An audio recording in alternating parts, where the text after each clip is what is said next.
नमस्कार। शब्दकोश के जन सरोकार में आपका स्वागत है। मैं मोहन लाल मोदी आज बात करूंगा चुनावी वातावरण की। गुना जिले की चाचौड़ा विधानसभा सीट में एक बार फिर बड़ा रोचक दृश्य उत्पन्न हो गया है, इसलिए हम उस दृश्य पर आज फोकस करेंगे। हम सब जानते हैं कि अभी तक वहां भाजपा की ओर से श्रीमती ममता मीना, जो पूर्व विधायक भी हैं और जिला पंचायत की अध्यक्ष भी रह चुकी हैं, वो भाजपा की ओर से फाइट कर रही थी। लेकिन उनका दुर्भाग्य कहें या राजनीतिक परिदृश्य की वो एक से अधिक बार मौका मिलने के बावजूद भी कांग्रेस प्रत्याशी लक्ष्मण सिंह को हरा नहीं पाई। लिहाजा इस बार भाजपा ने उनका टिकट शिफ्ट कर दिया है श्रीमती प्रियंका मीना की ओर। और अब नतीजा ये हुआ है कि ममता मीना भाजपा से इस्तीफा दे चुकी हैं और अब वो आम आदमी पार्टी की ओर जाती दिखाई दे रही हैं। और विधिवत घोषणा उन्होंने की है कि 20 सितंबर को जो दिल्ली के मुख्यमंत्री हैं और आम आदमी पार्टी के प्रमुख हैं अरविंद केजरीवाल, उनकी मौजूदगी में वो आम आदमी पार्टी की सदस्यता ग्रहण करने जा रही हैं। तो अब ऐसे में चाचौड़ा में क्या स्थिति बनने वाली है, इस पर हमें गौर करना चाहिए। बड़ा दिलचस्प वातावरण है। यदि ममता मीना भाजपा छोड़ती हैं तो इससे निश्चित है वो कुछ वोट काटने में तो सफल होंगी।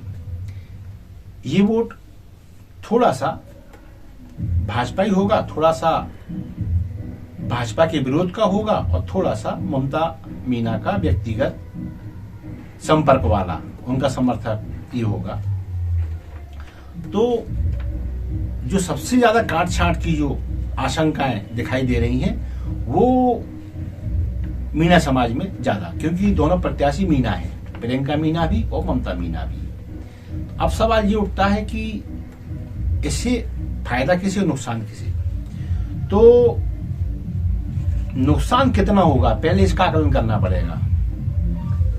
तो ये बहुत क्लियर है कि मीना समाज में प्रभाव किसका ज्यादा है अथवा परिस्थितियां किसके पक्ष में वातावरण बनाती हैं, उससे तय होगा कि मीना समाज कितने प्रतिशत वोट जो है वो बंटने जा रहा है। कितना ममता के पास जाएगा, कितना प्रियंका के पास जाएगा, ये इन दोनों के और इन दोनों के प्रभाव, इन दोनों के पति के प्रभाव, इन दोनों के परिवार के प्रभाव, इन दोनों के समर्थकों के प्रभाव ये तय करेंगे कि कितना प्रतिशत मीना किसके पक्ष में रहेगा। अब जब मीना समाज के लोगों से बात की जाती है तो वहां से निकलकर ये आता है कि जो अधिसंख्य वर्ग है मीना समाज का वो ज्यादातर प्रियंका मीना के साथ बना रहने वाला है। कारण ये है कि जो मीना समाज के लोग बता रहे हैं, चाहे वो गुना रहते हो, चाहे वो चाचौड़ा रहते हो, कुमराई रहते हो या ब्यावरा में रहते हो, जहां भी मीना समाज से बात हुई तो ये निकल के सामने आया कि ममता मीना को भाजपा ने एक से अधिक अवसर दिए, लेकिन वो लक्ष्मण सिंह को परास्त करने में कामयाब नहीं हुई। तो फिर बीजेपी उन पर कब तक दांव लगाती। ये बड़ा अच्छा एक विचार आया है कि जब एक प्रत्याशी लगातार हार रहा है तो बीजेपी कब तक उस पर दांव लगाए। भाई मोदी की बड़ी जबरदस्त लहर निकल गई, एक नहीं दो लहर निकल गई। उस वक्त भी यदि प्रत्याशी ना जीत पाए तो फिर कोई पार्टी हो भी सोचती है कि भाई प्रत्याशी बदलना चाहिए। तो भाजपा ने प्रत्याशी बदल दिया, ममता मीना की जगह कर दिया श्रीमती प्रियंका मीना। ठीक है, तो फिर अब जो सामाजिक लोग हैं, मीना समाज के लोग पर बात चल रही है अभी, तो मीना समाज के लोग ये कहते हैं कि जब लगातार प्रत्याशी हारता है तो पार्टी प्रत्याशी को बदलने के लिए फिर विचार करती है। ये भाजपा ने भी किया और जब भाजपा ने किया तो फिर उसका जो बदलाव है प्रत्याशी के खिलाफ वो किसी न किसी के पक्ष में तो जाना ही था। भाई प्रियंका को टिकट ना मिलता किसी और को मिलता, मीना को ना मिलता किसी कुशवाहा को, किसी लोधा को, किसी ब्राह्मण को, किसी अन्य समाज के व्यक्ति को मिल जाता। उससे अच्छा इस समाज के लिए क्या हुआ कि कम से कम किसी मीना को तो मिला। ये सामाजिक परिवेश है जो मीना समाज में चल रहा है। वो ये है कि यदि बंटवारे की बात आएगी तो समाज में ये बात तो आएगी कि ममता मीना का तो कट नहीं था टिकट, क्योंकि वो लगातार हार रही है, तो फिर किसी और को मिलना था, वैसे वो प्रियंका मीना को मिल गया। अच्छी बात ये है समाज के लिए, चलो किसी मीना को ही तो मिला। अब जब किसी मीना को मिला तो फिर विरोध क्यों? ये मीना समाज से निकल के आ रहा है, यानी प्रियंका मीना को बहुत ज्यादा हतोत्साहित होने की आवश्यकता नहीं है। अच्छा, फिर क्या है कि ऐसा तो ही नहीं कि ममता मीना नुकसान ही ना कर पाए, तो नुकसान तो करेंगी, लेकिन नुकसान ये किस प्रकार का रहेगा? कौन सा वोटर है जो प्रियंका का साथ छोड़ेगा?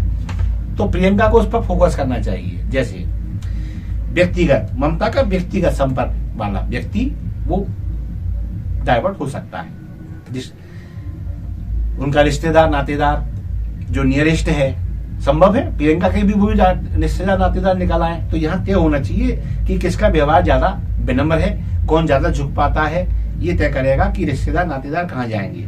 दोस्त व्यक्तिगत होते हैं, तो ये निश्चित है यदि ममता मीना उनके पति के, उनके जो सर्किल है उसकी ये दोस्ती में जो लोग आते हैं, वो संभव है कि ममता के साथ शिफ्ट हो जाएं। समर्थक में रहता है, जिस पार्टी में हम हैं उस पार्टी के प्रति निष्ठाएं कितनी है और व्यक्तिगत निष्ठाएं कितनी है। तो जो व्यक्तिगत निष्ठा वाला समर्थक है वो शिफ्ट हो सकता है, लेकिन जो भाजपा माइंडेड समर्थक है वो संभव है कि वो प्रियंका के पास रह जाएगा। हाँ, एक होता है अनुग्रहित वर्ग, किसको शासकीय योजनाओं का लाभ ममता जी दिला पाई या वो अपने अदर सोर्सेज के माध्यम से कितने लोगों का भला कर पाई।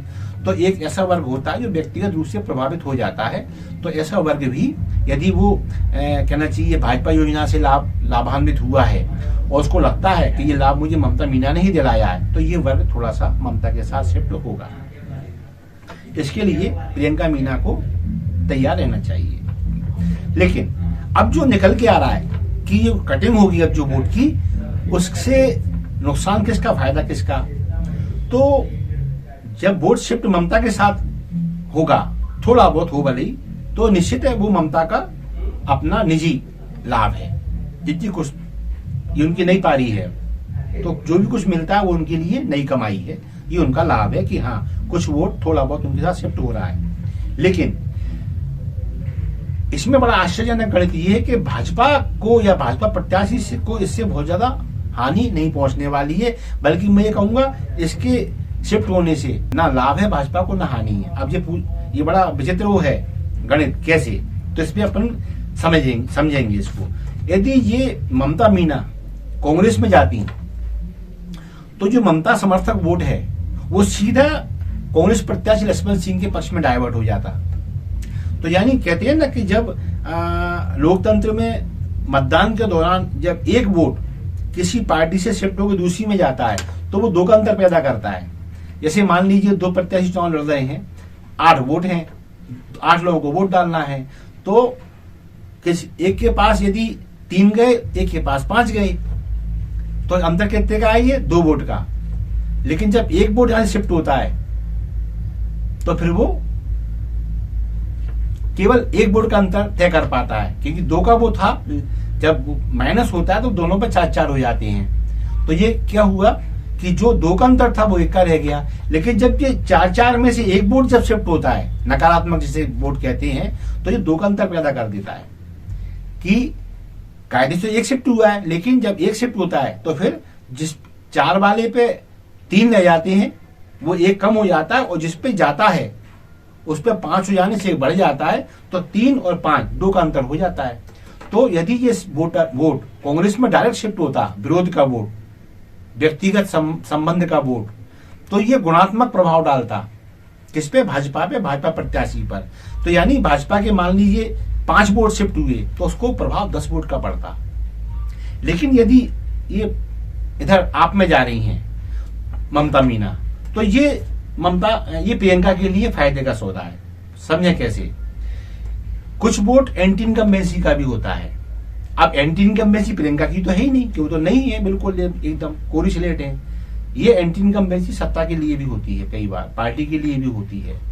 तो ये वोट अच्छा है कि कांग्रेस में जाके भाजपा के लिए अच्छा है, ये अब आप में जा रहा है। तो ये विरोध का वोट है वो बढ़ गया कि विरोध का वोट या तो कांग्रेस पे जाएगा या फिर आप में जाएगा। तो ये एक जगह ना जाते हुए अब 2 जगह जाएगा, इससे प्रियंका की स्थिति मजबूत बनी रहेगी, इसके कमजोर होने की आशंका कम होती हैं। तो ये एक क्लियर है कि ममता की अपनी कमाई जो भी है वो सामने आने वाली है, कांग्रेस से इससे कोई लाभ होना नहीं है और प्रियंका को भी इससे कोई नुकसान नहीं होने जा रहा है, चाहे ममता इसमें कितना भी जोर लगा ले। फिलहाल जो निकल के आ रहा है वो ये है। अच्छा, अब आगे बढ़ते हैं। तो जीत किसकी, ये मतदाता तय करता है। देखिए, ऐसे में एक समुदाय विशेष है चाचौड़ा में, वो है लोधा समाज। लोधा समाज निर्णायक स्थिति में जाता है। बहुत कम लोग जानते हैं, चाचौड़ा से जो मिला है मुझे, कि ममता मीना के मीना होने से बहुत बड़ा लोधा वोट लक्ष्मण सिंह जो डाइवर्ट हो गया। मैंने पहले भी कहा था कि मीना समाज की कुछ लोगों ने स्थिति इतनी आक्रामक बना दी है, उसे कहेंगे तस्वीर, इमेज इतनी आक्रामक बना दी है कि जब मीना को टिकट मिलता है तो बहुत बड़ा लोधा वोटर भाजपा माइंडेड होने के बावजूद भी वो सामने वाले प्रत्याशी को चला जाता है, पर यही देखता है प्रत्याशी कौन है। यही वो वोटर है जो लक्ष्मण सिंह की जीत की संभावनाओं को प्रबल करता है। लेकिन इस बार फिर मीना है, तो अब प्रियंका मीना को यह सिद्ध करना है अपने क्षेत्र में और लोधा समाज में खासकर कि वो एक विनम्र मीना है। भाई मीना विनम्र भी तो होते हैं, लड़ाकू भी थोड़ी होते हैं। तो प्रियंका मीना को, उनके परिवार को, उनके समर्थकों को और उनके जो भाजपा की उनकी जो लॉबी है प्रियंका की, उनको ये सिद्ध करना है कि नहीं, हम आक्रामक नहीं है, हम लिबरल हैं, हम सबके प्रति समानता का भाव रखने वाले हैं और हम शासक बन के नहीं, हम सेवक बन के काम करने के लिए आए हैं। यदि प्रियंका ये मैसेज छोड़ पाती हैं तो लोधा समाज का मन कुछ कुछ परिवर्तित हो सकता है। अब इसमें बात आती है कि ऐसा कौन सी कौड़ी, ऐसा कौन सा व्यक्तित्व प्रियंका मीना के दाहिने खड़ा होना चाहिए जो लोधा समाज को उनके साथ प्लस कर दे। तो अब खुल के तो मैं नहीं बोलूंगा, एक संकेत देता हूं, मेरे टच में या मेरी जानकारी में कुछ व्यक्तित्व ऐसे हैं। नंबर 1, सामाजिक या राजनीतिक दृष्टि से एक ऐसा व्यक्ति प्रियंका मीना के आसपास होना चाहिए जो लोधा समाज में अपनी लोकप्रियता रखता हो। नंबर 2, यदि ऐसा नहीं है तो वो उमा भारती के नजदीक हो, उमा भारती की का कृपा पात्र हो या उमा भारती को उसे आशीर्वाद मिलता रहता हो, एक ऐसा व्यक्ति हो जो लोधा समाज को प्रभावित कर सकता है। तीसरा व्यक्ति संघ पृष्ठभूमि का हो, कोई संघ पृष्ठभूमि का व्यक्ति जब सामने आता है, क्योंकि लोधा समाज में जो अधिसंख्य वर्ग है वो संघ से भी जुड़ा हुआ है, क्योंकि उमा से भाजपा से उसका लगाव था तो संघ से भी उसका ज्यादा लगाव बना रहा। तो यदि संघ पृष्ठभूमि से कोई व्यक्ति आता है प्रियंका मीना के दाहिने ओर जो खड़ा होता है तो फिर प्रियंका मीना को लाभ मिल सकता है। ध्यान से, नंबर 1 व्यक्ति लोधा समाज में अपनी लोकप्रियता रखता हो। यदि ऐसा नहीं है तो उमा भारती का क्या पात्र हो, यह भी नहीं है तो वो संघ पृष्ठभूमि का हो, अच्छा हो, विधानसभा क्षेत्र का ही कोई व्यक्ति तो ऐसा यदि आता है तो फिर ममता की स्थिति मजबूत होती है। और यदि ऐसा हो पाता है तो फिर इसमें कोई शक नहीं है कि प्रियंका मीना की स्थिति आगे चल के मजबूत होने वाली है। अब हार जीत ये तय करेगा मतदाता, क्योंकि मतदाता लोकतंत्र का भगवान होता है। हाँ, ये पहला चुनाव है काफी लंबे समय के बाद, जब देवेंद्र सिंह यहाँ से एक प्रबल दावेदार और एक बड़े कद्दावर नेता हुआ करते थे, विधायक भी रहे चाचौड़ा के, वो तो गुना की निवासी होने के बावजूद। तो उसके बाद शायद ये अब पहला चुनाव ऐसा आ रहा है कि ये बड़ा दर्शनीय चुनाव होगा, उसमें लोग रुचि लेंगे। और चूंकि अब लक्ष्मण सिंह यहाँ से हैं तो फिर वो प्रत्याशी होंगे। देखिए, अब नई तस्वीर है ये कि लक्ष्मण सिंह अब यहाँ इंटरेस्ट लेंगे या ना लेंगे, क्योंकि ममता मीना जब वोट शिफ्ट करने वाली है तो आम आदमी, ये तो है, आम आदमी जहां भी खड़ी होती है उसका प्रत्याशी खड़ा होता है तो वो वोट तो लेते हैं। तो निश्चित एक बड़ा भारी वोट बैंक कटने वाला है। और ऐसे में यदि विरोध का वोट कटता है और वो कांग्रेस पे न जाते हुए सीधा आपकी ओर चला जाता है, तो इसमें नुकसान प्रियंका का हो या ना हो, कांग्रेस प्रत्याशी का बड़ा भारी पैमाने पर होने जा रहा है। और ऐसी स्थिति में यदि लक्ष्मण सिंह किसी और विधानसभा क्षेत्र की ओर का रुख करें, आश्चर्य नहीं होना चाहिए। फिलहाल संभावना ऐसी बात की है कि वो यहीं से लड़ेंगे और शायद अगली सूची में उनका नाम आ जाए। ठीक है, और अगर कोई ऐसा रोचक प्रसंग आता है तो मैं उसे लेकर आपके सामने आऊंगा। तब तक की आज्ञा दीजिए। नमस्कार, जय हिंद।